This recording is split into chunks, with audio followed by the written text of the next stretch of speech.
তাহলে রিজিক নিয়ে এত টেনশন করার কি আছে ভাই? টেনশনে কিছু আছে? কার কাছে রিজিক? আল্লাহ লিখে রাখছেন না? ইনশাআল্লাহ এর বাইরে কিছু হবে? হবে না। অতএব এত দুশ্চিন্তার কিছু নাই। জীবনকে নিয়ে এত দুশ্চিন্তার কিছু নাই। জীবনটাকে কোরআন সুন্নাহর আলোকে এনজয় করেন। কোরআন সুন্নাহকে দিয়ে জীবনকে এনজয় করা যায়।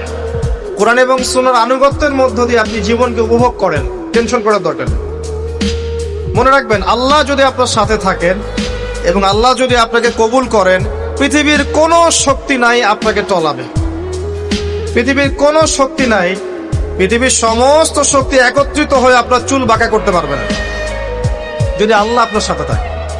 আর যদি আল্লাহ আপনার সাথে না থাকে, আইওয়াস শোডাউন দিয়ে কোনো লাভ হবে না, কেউ আপনাকে বাঁচাতে পারবে। অতএব আল্লাহকে আপন করে নেন, যার যার হক তাকে তাকে দেন, নিজের হক আল্লাহর কাছে চেয়ে নেন। ইনশাআল্লাহ আপনি সুখে থাকবেন।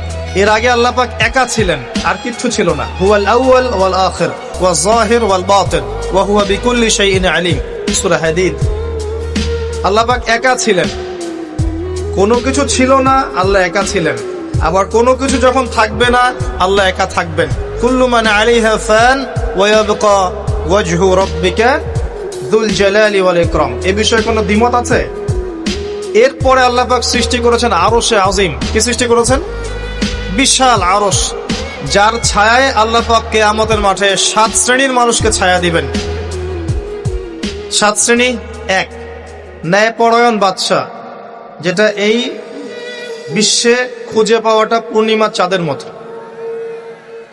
2, সেই যুবক যে তার পুরো যৌবনকাল আল্লাহর পথে ব্যয় করেছে।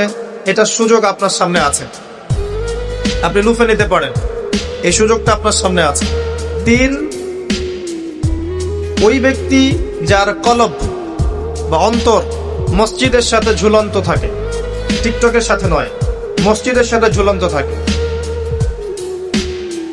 এখনকার যুব সমাজের অন্তর অনলাইনে ঝুলন্ত থাকে, দেখবেন। 4, ওই যেই দুই ব্যক্তি পরস্পরকে শুধুমাত্র আল্লাহর জন্য ভালোবাসে। এখানে বয়ফ্রেন্ড গার্লফ্রেন্ড সম্পর্ক বোঝানো হয়নি।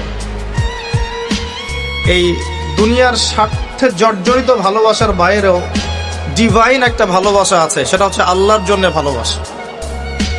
আর যখন আপনি কাউকে আল্লাহর জন্য ভালোবাসবেন, তখন আপনি কষ্ট পাবেন না ইনশাআল্লাহ। যখন আপনি ভালোবাসার মানুষের কাছে কিছু প্রত্যাশা করবেন, তখন আপনি কষ্ট পাবেন পদে পদে। আল্লাহর জন্য ভালোবাসেন মানুষকে, আপনি কষ্ট পাবেন না ইনশাআল্লাহ। 2 ব্যক্তি যারা পরস্পরকে আল্লাহর জন্য ভালোবাসে, আরো সে ছায়া ছায়া পাবে। 5, ওই যুবক যাকে কোনো সুন্দরী নারী আহ্বান করেছে জেনার জন্যে, কিন্তু সেই যুবক বলেছে আমি আল্লাহকে ভয় করি, যেটা এই জেনারেশনের মধ্যে খুঁজে পাওয়া দুষ্কর।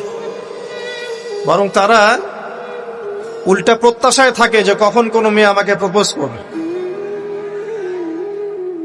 তারা ইউসুফ নয় আলাইহিস সালাম। 6, ওই ব্যক্তি যার ডান হাত কি দান করছে, বাম হাত খবর রাখে না। ডান হাত কি দান করছে, বাম হাত খবর রাখে না। আমাদের মতো নয় যে অল্প কিছু দান করেই দানবীর টাইটেল লাগিয়ে মানুষের দুয়ারে দুয়ারে যাচ্ছি সাপোর্টের জন্য, এমন নয়। 7, ওই ব্যক্তি যে নীরবে নিভৃতে আল্লাহর কথা স্মরণ করে এবং আল্লাহর কথা স্মরণ করতে করতে তার চোখ দিয়ে অশ্রু প্রবাহিত হয়।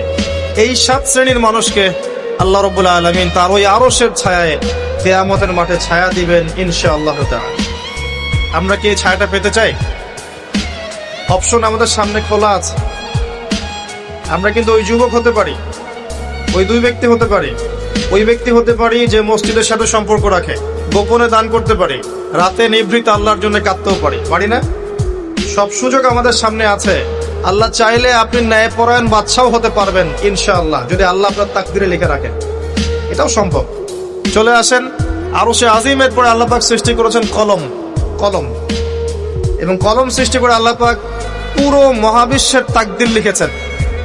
পৃথিবীর শেষ দিন পর্যন্ত কি হবে না হবে, খুঁটিনাটি বিষয়, এত খুঁটিনাটি যে আল্লাহ পাকের ওই লিখার বাইরে পৃথিবীতেও কোনো আযাব গজব আসে না।